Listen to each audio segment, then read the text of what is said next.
So, I always draw parallels between behavioral sciences and psychology and marketing. You have to understand how the human brain operates to get your best outcomes. One of the cases that helps me draw parallels for my clients and people I work with is the curious case of Phineas Gage.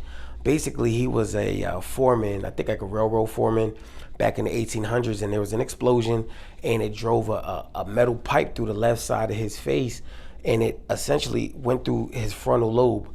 And the frontal lobe of the brain controls like decision making and temperament and behavior, things like that. You have the occipital lobes, vision in the back of the head. You have your temporal lobes on the side for like your hearing, and so on, your parietal lobe for sensory and things like that. But this case is so interesting, and this is like big in neuroscience, is because he was a well-mannered individual.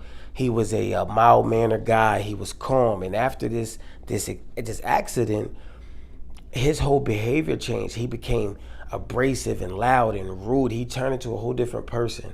And I draw a parallel between marketing, because just as he changed with the metal rod, your customer base can change with one metal rod that you put through your marketing campaign. And it could be for the good or for the bad.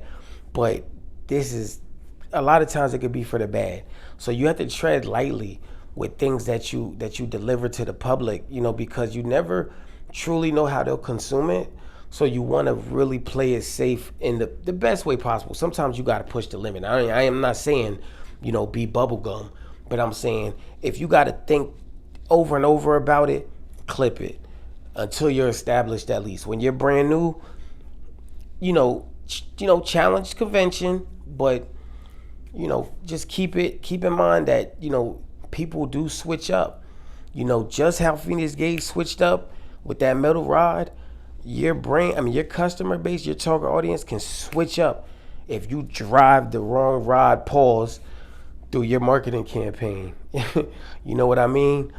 And I'm actually going to add that I have a book coming out, and that's actually going to, I'm gonna expound upon it way more. But that's just one case that I like to reference.